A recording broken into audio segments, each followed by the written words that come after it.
तो welcome back to GK master classes. कैसे हैं आप सब लोग? आई होप आप सभी ठीक होंगे। तो दोस्तों आज हमारा मोस्ट इंपॉर्टेंट टॉपिक जो इंडियन हिस्ट्री में रहता है, जो भी दोस्त जेकेपीएसआई या नायब तहसीलदार पटवारी या आपका जूनियर असिस्टेंट का एग्जाम है, तो आपके लिए बहुत इंपॉर्टेंट ये वीडियो रहने वाली है। इवन अगर आपका एसएससी का है, आपका कोई भी रेलवे का एग्जाम है, तो भी आप इस वीडियो को ज़रूर वॉच कीजिए। इसमें हम दोस्तों बात करेंगे एडवेंट ऑफ यूरोपियन कैसे जो है वो हिंदुस्तान में आए, कैसे उन्होंने रूल किया, कैसे उन्होंने अपनी फैक्ट्रीज सेटअप की, सारी चीज़ें इस वीडियो में डिस्कस करेंगे दोस्तों। इसमें थ्योरेटिकल पोर्शन भी है और 20 एमसीक्यूज़ भी हम डिस्कस करेंगे। तो चलिए दोस्तों स्टार्ट करते हैं बिना टाइम वेस्ट किए। वीडियो को एंड तक आराम से देखिएगा, तभी आपको समझ आएगा। और एंड पे आप एमसीक्यूज़ भी प्रैक्टिस करिए। 20 एमसीक्यूज़ रखे हैं, आप उनका आंसर भी करिए साथ साथ में। तो चलिए स्टार्ट करते हैं दोस्तों। आपसे रिक्वेस्ट है, अगर आप पहली बार चैनल पे आए तो चैनल को भी सब्सक्राइब कर लें। प्लेलिस्ट में अगर विजिट नहीं किया तो एक बार प्लेलिस्ट में ज़रूर जाइएगा। तो चलिए स्टार्ट करते हैं दोस्तों। सबसे पहले अगर आपको एग्जाम में क्वेश्चन पूछा जाए कि सबसे पहले यूरोपियन में से कौन से लोग जो हैं वो यहाँ पे आए, पुर्तगीज़ थे, डच थे, ब्रिटिश थे, कौन से थे? तो आपका जो आंसर होगा दैट इज़ पुर्तगीज़। दोस्तों पुर्तगीज़ का कौन इंसान जो है वो यहाँ पे आता है, दैट इज़ वास्को डा गामा। ठीक है, याद रखिएगा, इन्होंने ही सी रूट को डिस्कवर किया था इंडिया के लिए, याद रखना। क्वेश्चन में पूछा जाए कि सी रूट किसने डिस्कवर किया था, तो ऑप्शन में आपका आंसर होगा वास्को डा गामा। कब किया था? 1498 में। कहाँ पे लैंड किया था इन्होंने दोस्तों? कैलिकट में। और कैलिकट कहाँ पे है? ये केरला में पाया जाता है। ठीक है दोस्तों, कैलिकट कहाँ लोकेट करता है? केरला स्टेट में, याद रखिएगा। ठीक है दोस्तों, पहली पुर्तगीज़ कॉलोनी जो इंडिया में सेट की थी, याद रखना, फर्स्ट पुर्तगीज़ कॉलोनी जो सेटअप की गई थी वो दोस्तों किसने? Alfonso de Albuquerque. ठीक है, इनका नाम याद रखिएगा, नाम थोड़ा टफ है, ये आप याद रखिए। इनके द्वारा पहली पुर्तगीज़ कॉलोनी जो इंडिया में सेटअप की थी। ठीक है, और इन्होंने गोवा को कैप्चर किया था कब? 1510 में। ठीक है दोस्तों, चलते हैं नेक्स्ट क्वेश्चन पे। अदर गवर्नर जो इनके पुर्तगीज़ के हैं वो नीनो दा क्यूना है। ठीक है, उसके बाद दोस्तों मार्टिन अल्फेंसो है, इनका भी याद रख लीजिए। अब यहाँ पे आपको क्वेश्चन क्या आ सकता है कि किस गवर्नर ने, पुर्तगीज़ के किस गवर्नर ने कैपिटल ट्रांसफ़र की थी, कहाँ से? कोचिन से गोवा। ठीक है, याद रखिएगा ये वाला पॉइंट, कोचिन से गोवा किसने कैपिटल ट्रांसफ़र की थी? तो नीनो दा कुना। ठीक है, ये मैंने एमसीक्यूज़ भी रखे हैं, वहाँ पे आपको ये रिवाइज हो जाएगा। ठीक है दोस्तों, चलते हैं नेक्स्ट। अब आते हैं दोस्तों डच के लिए। ठीक है, डच कौन थे दोस्तों? डच जो है ये इन्होंने अपना जो सेटअप किया था यहाँ पे, दैट इज़ कब किया था? 1602 में। ठीक है दोस्तों, इन्होंने अपनी जो कंपनी सेटअप की थी इंडिया में, ये 1602 में की थी दोस्तों। ठीक है, अब इन्होंने अपनी फैक्ट्री दोस्तों कहाँ पे सेटअप की थी? याद रखिएगा, मैसूलीपट्टनम में इन्होंने अपनी जो है फैक्ट्री 1605 में सेटअप की थी। उसके बाद इन्होंने पुलिकेट में, सूरत में, इसी तरह से डिफरेंट एरियाज़ में अपनी अपनी फैक्ट्री जो है वो सेटअप करने लगे। अब पर्पज़ क्या था इन लोगों का? याद रखिएगा, इनको सिर्फ ट्रेड करना था, यहाँ हिंदुस्तान में ट्रेड के पर्पज़ से आए थे। लेकिन with the passage of time they started to conquer more and more area. जब उनको लगा कि इंडियन जो है बहुत वीक है, उन्होंने डिफरेंट रूलर के साथ, जो भी प्रिंसली स्टेट के डिफरेंट रूलर थे उनके साथ उन्होंने लड़ाई करके बहुत सारे एरियाज़ को कैप्चर कर लिया था। आगे हम वो भी देखेंगे। अब दोस्तों इन्होंने ब्रिटिश को एक बैटल में डिफीट किया, ये भी याद रखिएगा। ठीक है, ब्रिटिश ने इनको जो है डिफीट किया था, किस में? बैटल ऑफ बदेरा, याद रखिएगा, कब? 1759 में। ठीक है, और इसके बाद इनका डिक्लाइन, डच का डिक्लाइन जो है वो हो जाता है। याद रखिएगा, ब्रिटिश ने इनके साथ एक बैटल लड़ी, that is battle of Badera. कब लड़ी गई? 1759 में। और इसके बाद इनका डिक्लाइन हो गया और ब्रिटिश जो है यहाँ पे उनके पास पावर जो है वो आती है। अब आपका आ जाता है इंग्लिश अराइवल। ठीक है, यानी ब्रिटिश जो है वो कब आए थे? मोस्टली जो ब्रिटेन से आए थे। ये दोस्तों ईस्ट इंडिया कंपनी इनकी आती है कब? 1600। ठीक है, 1600 में, याद रखिएगा। और ये एज अ मर्चेंट ही दोस्तों यहाँ पे आए थे, काम करने के लिए आए थे। और फैक्ट्री जो है पहले इनकी सेटअप कहाँ हुई थी? एमसीक्यूज आ सकता है, तो ये सूरत में हुई थी दोस्तों। ठीक है, 1608 में। अब जहांगीर के कोर्ट से कौन दोस्तों परमिशन लेता है ट्रेड करने की? तो उस टाइम अगर पूछा जाए कि कौन रूलर थे, तो जहांगीर थे। मुगल रूलर कौन थे इंडिया में? जहांगीर थे। और कैप्टन हैकिन जो है दोस्तों ये परमिशन लेते हैं जहांगीर से कि हमें क्या करना है? ट्रेड करना है। ठीक है दोस्तों, अब फरमान जो सिक्योर दोस्तों जहांगीर से लिया था, फरमान एक ऑर्डर होता है, तो वो किसने लिया था दोस्तों? सर थॉमस राव ने। ठीक है, और इसमें क्या था? इस ऑर्डर में ये था कि ब्रिटिश जो है वो अक्रॉस द इंडिया जो है फैक्ट्री सेटअप कर सकते हैं। ये जहांगीर ने इनको परमिशन दोस्तों दी थी। तो ये इनके बारे में दोस्तों स्क्रीनशॉट लेना चाहते हैं ले लीजिएगा, अदरवाइज़ ये सारा कंटेंट आपको दोस्तों मिल जाएगा जितना भी है। इसकी मैं आपको डिटेल बता देता हूँ, आप कहाँ से ले सकते हैं। अगर आप जेकेपीएसआई की तैयारी करें तो सिर्फ दोस्तों 149 में ये सारा कंटेंट मिल जाएगा।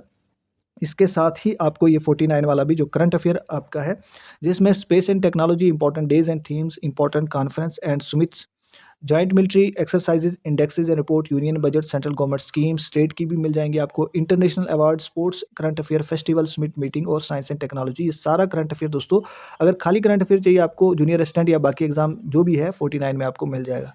अगर आप JKPSI का पूरा कंप्लीट दोस्तों, जो आपका जिसमें जनरल इंग्लिश कंप्लीट मिलेगा आपको, कंप्यूटर आपको कंप्लीट मिलेगा, जनरल अवेयरनेस इसमें Indian history, Indian geography, economics आपका जो भी है, इवन कि मैं आपको पॉलिटी भी दोस्तों कंप्लीट MCQs वाइज भी और थ्योरेटिकल पोर्शन भी, जैसे ये यहाँ पे डिस्कस करें वैसे ही वहाँ पे भी आपको मिल जाएगा। साथ में प्रीवियस पेपर होंगे, PYQs मिलेंगे जो आपकी तैयारी को बहुत अच्छा करते हैं, और MCQs 3000 प्लस व्हाट्सएप ग्रुप की लिंक भी मिलेगी। इसके साथ साथ जनरल साइंस की भी कंप्लीट आपको मिल जाएगा दोस्तों। यहाँ से जो एक्स्ट्रा कंटेंट आपको मिलेगा, Indian polity, Indian economy, environment science, 1000 one liner, 1000 Jammu Kashmir का और 1000 जनरल अवेयरनेस जो है उसके क्वेश्चन मिलेंगे, करंट अफेयर और जम्मू कश्मीर की हिस्ट्री भी एक्स्ट्रा कंटेंट है। बाकी जो आपके सिलेबस में JKPSI में दोस्तों, ये सारा सिर्फ 149 में है। सेम नंबर पे पेमेंट करके व्हाट्सअप कर दीजिए आप कि हमें कौन सा कंटेंट चाहिए। अगर जूनियर असिस्टेंट या पटवारी, नायब तहसीलदार, कोई भी SSC, GD, रेलवे कोई भी एग्जाम है तो आप कंटेक्ट कर सकते हैं। बिल्कुल रेलिवेंट दोस्तों मटेरियल आपको यहाँ से मिल जाएगा, बिल्कुल हाईलाइटेड चीज़ें हैं ताकि आपको पढ़ने में कोई दिक्कत ना हो दोस्तों, ठीक है। तो ये था दोस्तों इंग्लिश के बारे में। इनकी ईस्ट इंडिया कंपनी कब सेटअप हुई, एज ए मर्चेंट आए थे, कैप्टन जो हकिन थे इन्होंने परमिशन ली थी जहांगीर से, कब ली थी, डेट आपके सामने है। फरमान किसने सिक्योर किया था जहांगीर से, वो सर थॉमस राव थे, ठीक है। अब आते हैं दोस्तों डेनिश के बारे में पढ़ते हैं। ये दोस्तों इनकी कंपनी जो सेटअप होती है वो 1616 में, डेट ईयर जो है वो याद रखिएगा, ठीक है। और तमिलनाडु में सेटअप करते हैं, ठीक है दोस्तों। और बंगाल में देख लीजिए कब इन्होंने, और बाद में इन्होंने क्या किया कि अपनी जो सेटलमेंट है वो ब्रिटिश को बेच दी, कब, 1845 में। तो इस तरह से इनका भी खात्मा हो जाता है। उसके बाद आते हैं फ्रेंच, ठीक है। फ्रेंच के बारे में पढ़ते हैं। ये अपनी कंपनी को दोस्तों, इनकी कंपनी जो है वो किसने फाउंड की, कोलबर्ट ने, कब दोस्तों, 1664 में। तो ये भी याद रखिएगा, इंपॉर्टेंट है। ये अपनी पहली फैक्ट्री ये सूरत में लगाते हैं 1668 में, और उसके बाद ये इनकी मसूलीपट्टनम में इनकी फैक्ट्री जो है वो लगती है। इनके जो प्रोमिनेंट गवर्नर हैं डुप्लिक्स, याद रखिएगा, इनके बारे में बहुत बार पूछा है, ठीक है। और ये जो है इन्हीं के टाइम में एंग्लो फ्रेंच कन्फ्लिक्ट जो है, ब्रिटिश का और फ्रेंच कन्फ्लिक्ट होता है, याद रखिएगा, किस गवर्नर के टाइम में, डुप्लिक्स के बारे में टाइम में, ठीक है। और इसके बाद इनको भी ब्रिटिश ने डिफीट किया था और इनका भी डिक्लाइन हो जाता है दोस्तों, ठीक है। अब दोस्तों जो ब्रिटिश के बाद ऑलमोस्ट, और ब्रिटिश के टाइम पीरियड में कुछ इनके राइवलरीज थे और कुछ इनके टाइम में गवर्नर भी रहे हैं, ठीक है। जैसे सिराजुद्दौला दोस्तों, इसके टाइम पीरियड याद रखिएगा 1756 टू 57, ठीक है। ये सीज करते हैं इंग्लिश फैक्ट्री, अंग्रेज़ों की फैक्ट्री को, कहाँ पे, कासिम बाजार में। कब करते हैं, 1756 में, ठीक है। उसके बाद एक ट्रीटी साइन होती है, ठीक है, ट्रीटी ऑफ अलीनगर, ये भी इसी के टाइम में साइन होती है, ये भी याद रखिएगा। और मोस्ट इंपॉर्टेंट पॉइंट जो है that is battle of Plassey, ठीक है। बैटल ऑफ प्लासी किसके बीच में हुई थी, याद रखिएगा, सिराजुद्दौला और रॉबर्ट क्लाइव, यानी वन साइड से ब्रिटिश थे और वन साइड से बंगाल के नवाब थे जो सिराजुद्दौला है, ठीक है। ईयर याद रखिएगा, डेट इंपॉर्टेंट है बैटल ऑफ प्लासी की, यहाँ पे जून 23 को, 23 जून 1757 को ये बैटल होती है। वन साइड से ब्रिटिश के जो गवर्नर थे दैट इज़ रॉबर्ट क्लाइव, और वो डिफीट करते हैं सिराजुद्दौला को, और उसके बाद मीर जाफ़र जो है इनके साथ मिल जाते हैं, और मीर जाफ़र को नवाब, बंगाल का नवाब जो है वो बना दिया जाता है। और बंगाल का नवाब इसलिए बनाया जाता है क्योंकि मीर जाफ़र को एज ए पपिट जो है यहाँ पे ट्रीट करने लगे, ठीक है। और वो चाहते थे अंग्रेज़ कि हमारी मुताबिक जो है वो बंगाल में रूल करने वाला होना चाहिए। तो मीर जाफ़र जो है इसको ट्रेड के राइट जो है वो ग्रांट करते हैं, लेकिन बाद में दोस्तों ये जो है इनको भी हटा दिया जाता है और मीर कासिम को यहाँ पे गवर्नर बना दिया जाता है। और बाद में मीर कासिम जो है वो अपनी कैपिटल भी शिफ्ट करता है, कहाँ से, मुर्शिदाबाद से मुंगेर जो है अपनी कैपिटल जो है वो शिफ्ट करता है, ताकि ब्रिटिश का इंटरफेरेंस जो है वो कम हो, क्योंकि अंग्रेज़ चाहते थे कि हमारी मर्ज़ी से ही ये जो है वो काम करें। बैटल ऑफ बक्सर भी याद रखिएगा, ये किसके टाइम में हुई थी, वन साइड जो है सजुद्दौला, मीर कासिम और शाह आलम सेकंड थे, और एक साइड अंग्रेज़ थे। तो ये भी इंपॉर्टेंट पॉइंट है, याद रखिएगा। स्क्रीनशॉट लेना चाहते ले लीजिएगा, अदरवाइज दोस्तों ये PDF हमारे व्हाट्सएप ग्रुप में मिल जाएगी। ज्वाइन करने के लिए नंबर आपको गिवन है, कमेंट सेक्शन में मिल जाएगा, वहाँ से ले लीजिएगा। निज़ामुद्दौला ये भी एक गवर्नर थे बंगाल के, ठीक है। ये भी नवाब बने मीर जाफ़र की डेथ के बाद, और इनके साथ ट्रीटी ऑफ इलाहाबाद जो है वो साइन होती है, कब, 1765 में, ठीक है। और इसमें ब्रिटिश दोस्तों दोनों राइट ले लेते हैं, दीवानी यानी रेवेन्यू कलेक्शन का भी और निज़ामत यानी एडमिनिस्ट्रेशन का भी, ठीक है। और ये जो है इनको अंग्रेज़ों को दोस्तों कंट्रोल जो है वो मिल जाता है, लेकिन डायरेक्ट कंट्रोल नहीं होता है, ठीक है। अब थोड़े से एमसीक्यू डिस्कस कर लेते हैं। आई होप आपको थ्योरी जो है वो समझ आ गई होगी, अगर नहीं है रिपीट करके देख लीजिएगा, ठीक है। बाकी ये पीडीएफ दोस्तों हमारे व्हाट्सएप ग्रुप में मिल जाएगी। तो चलिए पहला क्वेश्चन दोस्तों हम यहाँ पे डिस्कस करते हैं। आपने क्या करना है दोस्तों, आंसर अपना अपना साथ में लिखना है कमेंट सेक्शन में। बताइए दोस्तों, who was the first European to reach India via the sea route. पहले कौन थे यूरोपियन जो इंडिया में आए थे सी रूट के द्वारा, बताएं। हमने पढ़ा दोस्तों ये थे कौन, वास्को ड गामा। कब आए थे, 1498 में। और कौन थे, पुर्तगीज थे, ठीक है दोस्तों। चले नेक्स्ट क्वेश्चन है, which year did Vasco da gamma arrive in India. Vasco da gamma जो है किस ईयर में इंडिया में आए थे, बताएं दोस्तों। आई होप आपने भी आंसर मार्क कर लिया है। इसका जो राइट आंसर है दैट इज 1498 में, ठीक है। चले नेक्स्ट,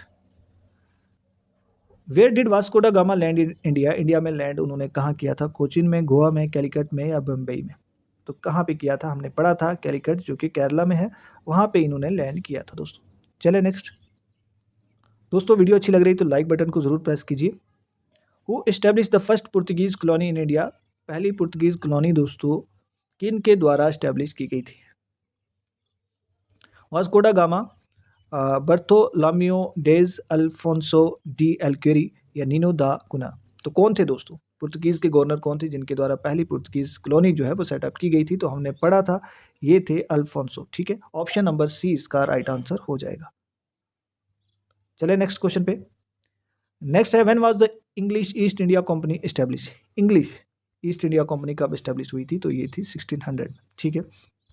मोस्ट इंपॉर्टेंट है, पूछा गया क्वेश्चन है। Which Mughal emperor granted the English permission to trade in India. अंग्रेज़ों को इजाज़त देते हैं कौन से मुगल बादशाह कि आप ट्रेड यहाँ पे कर सकते हैं। ऑप्शन सी है जहांगीर, ऑप्शन डी है बाबर। तो बताएं दोस्तों, इसका जो राइट आंसर है that is option number C, Jahangir के द्वारा परमिशन जो है वो दी जाती है कि आप यहाँ पे ट्रेड कर सकते हैं।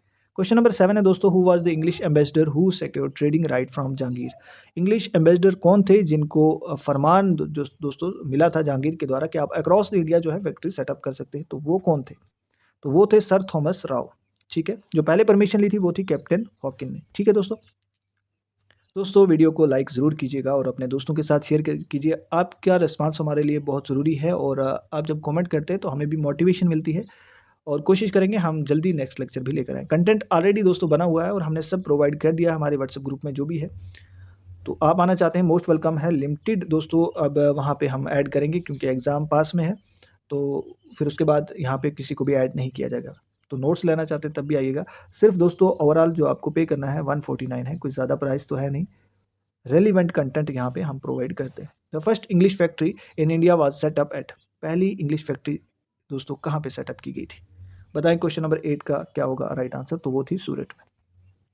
चले next, the Dutch east India company was establish in which year. Dutch कब एस्टेब्लिश हुई दोस्तों इनकी कंपनी, बताएं। तो यहाँ पे जो राइट आंसर है क्वेश्चन नंबर 9 का क्या हो सकता है, बताएं दोस्तों। डच कब आए थे, यहाँ पे जो राइट आंसर है that is option number B 1602 में।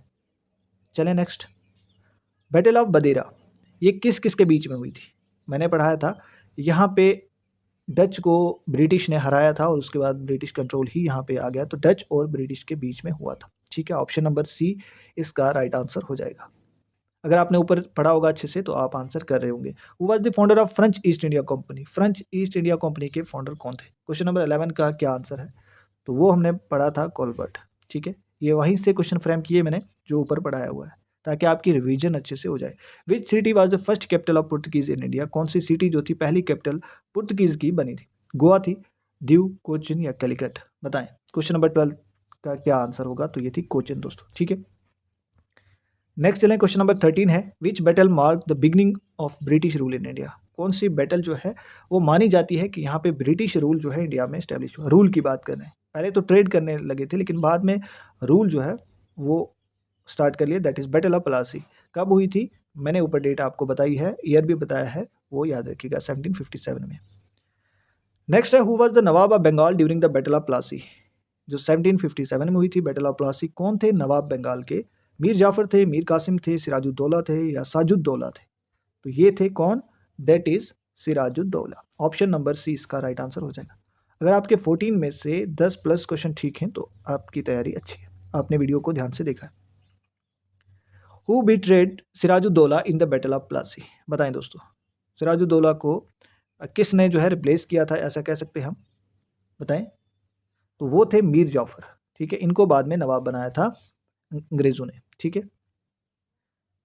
The battle of Buxar was fought between the British and, एक साइड से ब्रिटिश थे और दूसरी साइड से बैटल ऑफ बक्सर में कौन थे, और ये क्वेश्चन पूछा गया है, इसका ईयर भी याद रखिएगा, मोस्ट इंपॉर्टेंट है, 1764 में बैटल हुई है। तो वन साइड से बैटल ऑफ बक्सर में ब्रिटिश थे और वन साइड से कौन थे, दैट इज मीर कासम, सिराजुद्दौला और शाह आलम सेकंड, ठीक है, ये इसका राइट आंसर हो जाएगा। चलें नेक्स्ट क्वेश्चन पे। नेक्स्ट है dual system of government in Bengal was introduce by, dual government दोस्तों किसके द्वारा बंगाल में स्टार्ट की गई थी, तो 17 का जो राइट आंसर है बताएं यहाँ पे। चलिए ये मैं आपके लिए होमवर्क यहाँ पे रख देता हूँ, आप इसका आंसर जो है कमेंट सेक्शन में ज़रूर बताइएगा, ठीक है। नेक्स्ट चलें दोस्तों। Which treaty granted the British diwani right in Bengal, Bihar and Orissa, कौन सी ट्रीटी के बाद जो दीवानी राइट है और जो रेवेन्यू कलेक्शन का है वो भी इनको जो है मिल गया था, बंगाल, बिहार और उड़ीसा का, बताएं कौन सी ट्रीटी थी ऐसी। 18 का राइट आंसर है, हमने पढ़ा था treaty of Allahabad. Question number 19 है who ended the dual system of government in Bengal, and किसने किया था ड्यूअल सिस्टम का 1772 में, बताएं राइट आंसर। इसका जो राइट आंसर है that is option number C, Warren Hastings, ठीक है। चलें नेक्स्ट। क्वेश्चन नंबर 20 है दोस्तों, which city become the capital of British East India Company, British East India Company की कैपिटल 1772 में कौन सी सिटी बनी, तो दैट इज़ कलकत्ता, ठीक है दोस्तों। ये था आज का सेशन दोस्तों, आई होप आपको पसंद आया होगा। अगर वीडियो अच्छी लगी है तो लाइक बटन को ज़रूर प्रेस कीजिए, अपने दोस्तों के साथ शेयर कीजिए। और हाँ, अगर आप जूनियर असिस्टेंट हाई कोर्ट की तैयारी कर रहे हैं तो आपको जनरल इंग्लिश कंप्लीट प्लस दोस्तों जनरल अवेयरनेस बहुत अच्छे से, जॉब्स रिलेटेड अवेयरनेस जो आपका है वो भी, और उसके साथ करंट अफेयर दोस्तों मिल जाएगा। अगर आप खाली करंट अफेयर लेना चाहते हैं, ये टॉपिक सारे आपको सिर्फ 49 में मिल जाएंगे। अगर आप JKPSI का लेते हैं 149 का, तो आपको ये 49 वाला दोस्तों, ये वाला आपको साथ में फ्री मिल जाएगा, सारा जितना भी है। अगर आप ये वाला परचेज करते हैं जिसमें general English topic wise plus MCQs होंगे, कंप्यूटर टॉपिक वाइज पहले थ्योरेटिकल पोर्शन होगा, नीचे MCQs होगा, जनरल अवेयरनेस आपको Indian history complete, Indian polity, Indian geography, जो भी आपका आता है, ठीक है, सेंसस हो, इसका ट्रांसपोर्ट एंड कम्युनिकेशन हो, जो भी है दोस्तों, फिजियोग्राफी ऑफ इंडिया, आपका वर्ल्ड ज्योग्राफी है, इसमें सारे PYQs मिलेंगे, प्रीवियस पेपर मिलेंगे, व्हाट्सएप ग्रुप की लिंक मिल जाएगी जहाँ पे आपको डेली जो भी हमारी PDF बनती है वो वहाँ पे मिल जाती है।